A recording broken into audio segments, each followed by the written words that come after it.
Hello, everyone, and welcome to another episode of Aging in Action.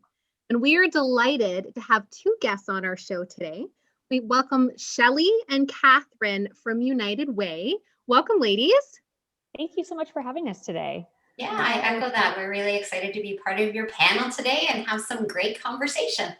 Great. And we're all excited to have both of you guys here today to talk about United Way and some of the programs and initiatives you guys are doing here in our northern community. So before we get started, I'll let each of you kind of briefly introduce yourself and your role. And I'll start with you, Shelley. Excellent. So my name is Shelley Lachapelle. I have been with the Northeast Ontario team for just about 2.5 years now. But prior to that, I worked with United Way in Southwestern Ontario in fund development as well as communications. So really excited. What drives me to be a part of this organization is just the opportunity to really impact people's lives in a positive way and to talk about really important issues in our community that affect everybody and the complexity of those issues, and then working together to find solutions that work for our community. So a little bit more than you asked, Nikki, but I always like to say, again, the why is important to me, right? Because United Way, known as a fundraising organization, for sure, that's an aspect of what we do, but the work is much more in depth and meaningful than just raising dollars. It's what we do with those dollars that really make a difference. Ms. Katherine? Thank you. So I'm Katherine Cockburn. I'm the development manager with United Way Northeastern Ontario, and I've been with this United Way for just over a decade, which is kind of amazing to think. I continue to be part of this organization because I love making a difference in this community, and I love the local aspect that United Way brings to the table. Perfect. Thank you both so much for sharing that. And we were definitely really excited to have United Way as a guest here on our show to talk exactly about that, the programs and what you guys have been doing lately and molding yourselves, especially with COVID-19. So the first program I'd really like to touch on is 211. And I know, people hear about 211 potentially in our community, and then there's some people that have never heard about 211. And it's such an amazing resource that all of us have access to. So I'm wondering if you guys can kind of touch on what 211 is and kind of what solution it offers our community. For sure. So 211 is a referral helpline that helps connect people with social, government, and community-based programs close to home. When they call 211, you will be connected with a service navigator who will help you find the right programs to provide help and support in our community. The call is free, confidential, and available 24/7 in over 150 different languages. Wow. So it's a really good tool when it comes to system navigation.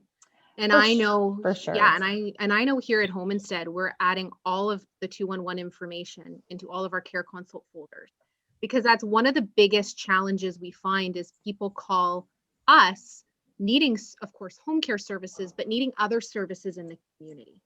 And they don't know who to turn to or where to go. So it's great that they can talk to a live person and be able to get that local information. And I think the beauty of 211 is that when you're talking to an actual person, you're going to delve deep into what that issue is. So you may be calling because, your grandmother or your parent needs transportation issues, but most likely there could be other issues that are underlying there as well that isn't your immediate concern when you're calling, but will eventually be fleshed out in that conversation. So when you're calling about one issue, you're actually getting a gamut of different programs and services that'll address many of the issues that you have. And for a lot of people in times of crisis, to be able to call 20 different numbers in that kind of stressful situation is not a great experience for them. So to deal with one person to unpack the entire issue is the beauty of 211. Yeah, and I was going to add a little bit to that, like what Katherine said too. And part of that is, one of the beautiful things about 211 is that it helps people advocate for themselves as well. And then if they're not able to advocate for themselves, you do have that referral specialist that's advocating on your behalf again. Because sometimes people, like you said it, Nikki, but people don't know where to turn to for help. Like they've never been in that situation, and or the complexities of what that situation looks like is, you can find support for like let's just say food-based programs in one area, but there are several other areas that you need information. And Catherine mentioned too, the call is confidential, it's free, you're not timed, like it's not a 30-second conversation. The navigator's there to walk you through whatever, to let you know about programs and services that can help offer support either in your community or near your community, depending on where you're calling from. We actually just celebrated 211 Day last week, or on February 11th, actually, a few weeks ago. I'm a little bit behind on my time. And it's the first time that this service is now available nationwide. So wherever you're calling from, so maybe you're watching this program right now and you're visiting family here in Sudbury, and you're either maybe going to another province or southwestern Ontario, or wherever you are, you can access that service again by simply calling 211. So when they call, because I'm thinking about my parents when they were in both, late 80s, 90s, and I'm thinking, oh my goodness, you start calling these 1-800 numbers and they just give up, right? Because it's so daunting. So when they call 211, will that operator link them to the service they're talking about, or they give them a 1-800 number? They provide them with whatever kind of program and service that they're looking for. So they will always try and find local programs and services. So, we have a gamut of programs and services in Northeastern Ontario. So they'll try and refer them to the programs that are closest to them. So for here in Greater Sudbury, if they're looking for transportation issues, they'll refer them to the Canadian Red Cross office here in Sudbury. Okay. So they'll be calling the service here. If they're looking for something that's, government subsidies or government programming, they may be referred to a 1-800 number. And I think for me, the other great part about 211 is our call center is located in Thunder Bay. So when you're calling 211, you're talking to somebody who's in Northern Ontario who understands that like there's 20 feet of snow outside. I can't shovel my driveway. And they're like, I understand. Or it's minus 40. I'm not walking to the post office today. So I think that's also the beauty of it, that all of our call centers for 211 here in Ontario are located in Ontario. So you're talking to somebody who's in the province. Good. Yeah. One other just really important aspect that I love about the awareness, and again, providing us with the opportunity to be able to come on today and to talk about this, is to help people understand when to make the right call. So when do you call 911, or when do you call 211, or when do you call 311? So the more conversations we can have, obviously, if you're in an emergency situation, you're going to call 911. You're going to call the people who are going to keep you safe and provide that care. For other emergency services, sometimes people are, I don't want to use the word crisis in terms of having it misrepresented, but it is an emergency for that person. So to know a service like 211 exists, and that whether or not you're calling at 3 o'clock in the morning or 7 o'clock in the morning or 7 o'clock at night, you are going to be speaking with with a trained person who's going to help you navigate your situation. So you're not getting an answering machine. Sometimes there may be a bit of a delay if call volume is up, but it's understanding again that if you're calling that, you're leaving the 911 system open for the first responders to respond to emergency situations and urgent situations. So again, it's such a valuable resource, I think, for all organizations that are providing services, but also for individuals. Talk about it with your neighbor or your family, or the next time you're on a Zoom call or a conversation, just to be like, have you heard about 211? Because chances are you're going to get a lot of people who have never heard about the service before. So that's a great opportunity to have some important conversation. Well, Perfect. Just as a realtor in the community, and when people are always asking me, who do I call, right? And because I'm involved with this Aging in Action, they're calling me, and seniors that are calling me and asking me, so I can at least give them a number, an easy number to remember. Easy number. That's right. That's right. Yes.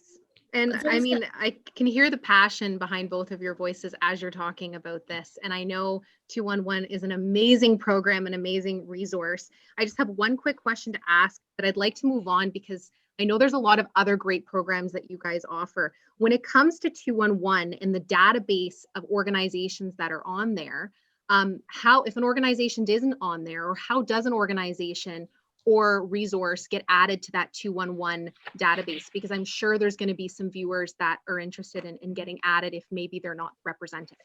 For sure. It's a very easy system. You're going to log on to 211 Ontario on the website. You're going to go check the listings, and there's a button that just says suggest a listing. So you can go through and fill out whatever information that you have about your organization, the programs that you support, some of the key factors so when the navigation services are going through it, they can easily pick those out. And then 211 Ontario formats it all to fit into the background that fits in within their data standards. So again, it's very easy. You as an individual, if you know that one of the organizations that you volunteer with, one of the organizations that you sit on a board of directors to is not part of that listing, you can go ahead and suggest that listing. Or if you see there's some inaccurate information that is on pre-existing articles, you can go through and suggest and edit as well. Perfect. Nice. Well, I know, Nikki, you were mentioning a lot of different programs, and there's one that interests me because it's that time of year again. You have a volunteer income tax program. Can you maybe bring us up to speed on that one? Sure. So what you're referring to absolutely is a program that we've ran for several years now. It's called the Community Volunteer Income Tax Program. It's a partnership with Canada Revenue Agency, and the purpose of that is to provide simple tax returns to low-income earners free of charge. So typically speaking, again, the dates this year are March 1st is when the program begins, right up until the end of April. It is virtual this year. So that's the one thing, again, that COVID definitely has affected, but our hardworking volunteers are still available. So what people can do if they're interested in learning about the program, the virtual aspect of it, of course, is go to our website. They can find out basically frequently asked questions. But essentially, we want people to go there, register for the program.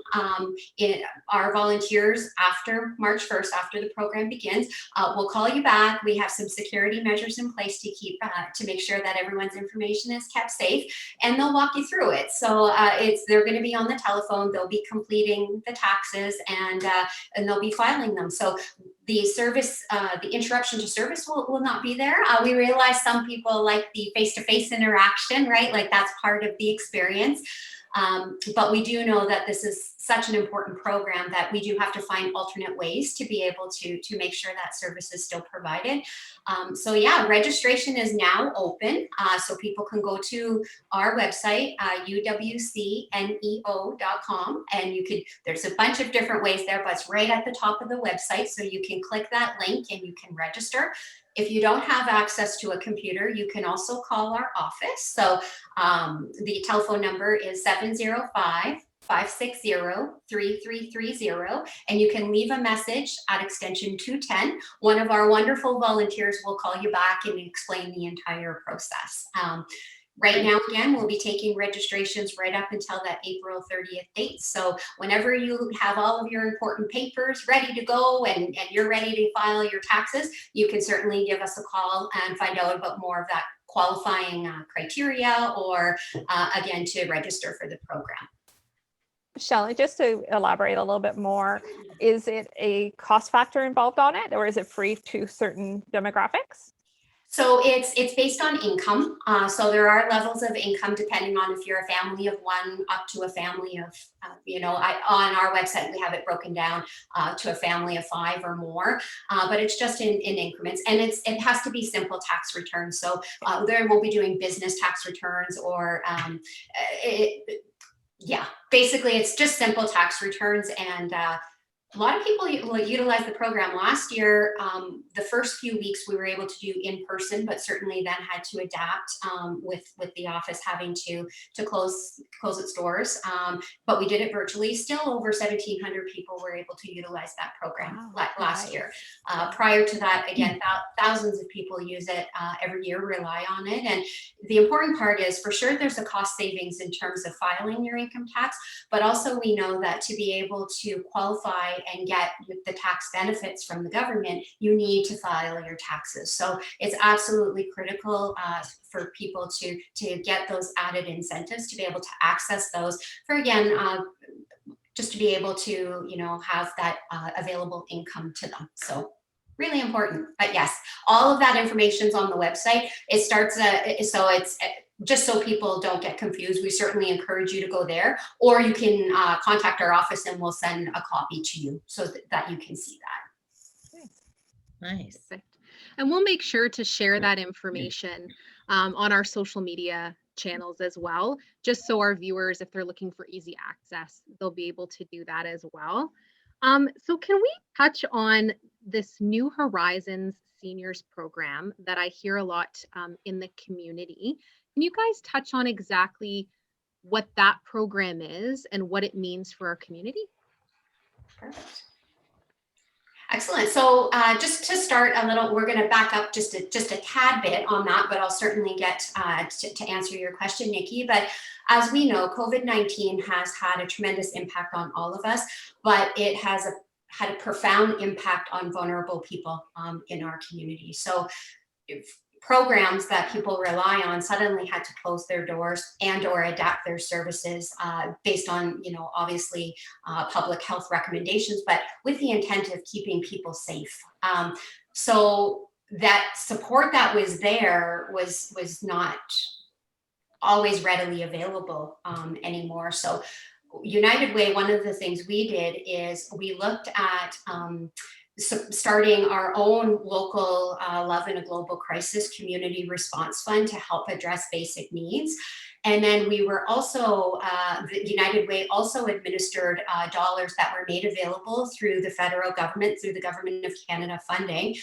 And one of those programs was the New Horizons for Seniors program that you just discussed. And the other one is the Emergency Community Support Fund. And collectively, again, through all of those three rapid response funds that we were distributing in the community, over $1.7 million has been invested into programs. Now, again, this is regionally, so it's across all 6 districts that United Way Centraide, Northeast Ontario represents. But we're talking about over 125 different programs that we're helping vulnerable people in our community. Again, through those 3 streams of funding. So our local response fund, and then the 2 funds that were supported through the Government of Canada. So in particular, when we talk about the New Horizons for Seniors funds, those were dollars that were set aside to ensure that seniors had access to important programs and services.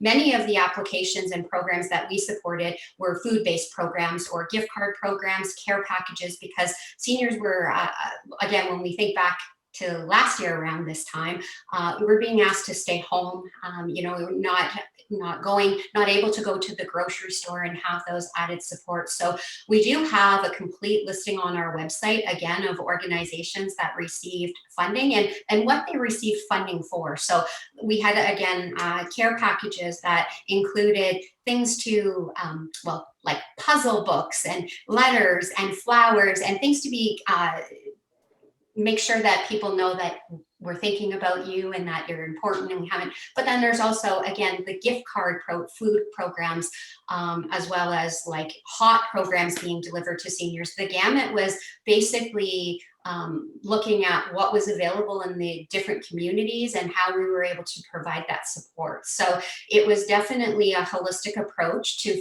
supporting seniors during a very difficult time.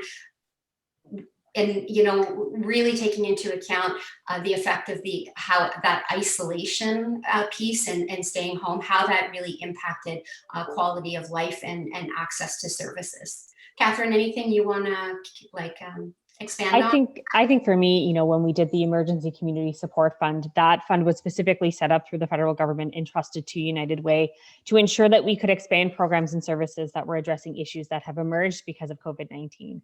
So we knew that some of these issues were there long before COVID-19 kind of shone a light on them. But one of my favorite programs that we were able to do was in the Temiskaming district is we helped access to technology. So we provided data cards and tablets to seniors to ensure that they would be isolated, that they could connect with their families, that during that time we were doing remote doctor's appointments. So for them to be able to still be able to see their doctor, have their concerns met, order groceries, order their pharmaceuticals online, we were able to help with that. And that, I think we in Northern Ontario know that there is a digital divide in access to internet and technology, but this really was one way that we could address the issue that was emerging in that community. And we were able to rapidly address it quickly. So they were able to get those boots on the ground and get those tablets in the hand of seniors that really needed them the most. Here in Greater Sudbury, one of my favorite programs that we were able to support was the off the street shelter. So we were able to take the shelter for homeless individuals in our community and ensure that they could open safely during COVID-19. So to ensure that we created these little pods that everybody could set up their own little beds in, so that we could ensure there wasn't going to be a spread of COVID-19 within them, but to ensure that they could open to as many people as they could. So prior to that, they were only able to have about 10 people in the building at once, and we were able to get them open to about a 25 to 30 people capacity. So we were able to double their numbers to ensure that we were getting as many people off the street as possible and not sleeping in minus 40-degree weather outside. Wow. It's beautiful to hear, some of the amazing things that United Way has been able to do in partnership with other organizations across their communities. I mean, you guys mentioned this earlier in the episode, you're more than just fundraising. And I think you've definitely touched on that today in this episode for our viewers. We are coming up to a close. That's how fast this time goes. So do either one of you have any final thoughts that you'd like to share in this episode with our viewers before we wrap up? Catherine, you have anything first? You're going to have me go first. Thanks so much, Shelley. I think, throughout COVID-19 has, again, as I said, shone a light on some of the issues that we see. We know there's a lot of these issues that are being talked about in the newspaper and through media sources. And these issues were here long before. We at United Way, we're always going to be here. We are going to be boots on the ground. We want to ensure that we're addressing these issues the best way possible. But the only way for us to be able to do that is we have to work together. And that's why I love being part of this organization, is we bring the right partners to the table to address the issues that we see the best way that we know how here in Northern Ontario. Because as we know, what's been told from us from Toronto doesn't necessarily work the same up here in Northeastern Ontario. So that's why I love this organization. And that we went into this year thinking that it was going to be a difficult year, and it was for many of us. But our community is so generous, and our community knows how to dig deep, and our community knows how to take care of each other. So I'm just impressed with the grit that Northeastern Ontario individuals have in making sure that we can support our community the best way that we can. Beautiful. And I would just to expand a little bit, and we've already said it, I think all of the panelists today, but it is about the collaborations, and it's about the partnership, and it's about a community working together so that we can address the issues, but we can also identify the gaps and then work towards solutions that work for our community. That's one of the roles that United Way plays in the community. It's really important to us, and we just want to again extend our appreciation to all of our frontline service providers who have just been exceptional during COVID-19, before and after and during. But in terms of the services and support, we know the need is there. We see it every day. I'm sure you do as well, and we're going to continue working as hard as we can to be able to continue supporting these programs and services, to be addressing these unignorable issues in our community, and again, to work in partnership to find solutions that make sense. Perfect. Absolutely. Well said. Thank you both so much for joining us here. And like I mentioned earlier, we're going to share your information on our social media so our viewers can access.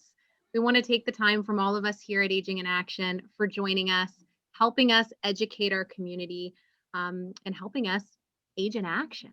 Thank you so much. And everyone stay safe.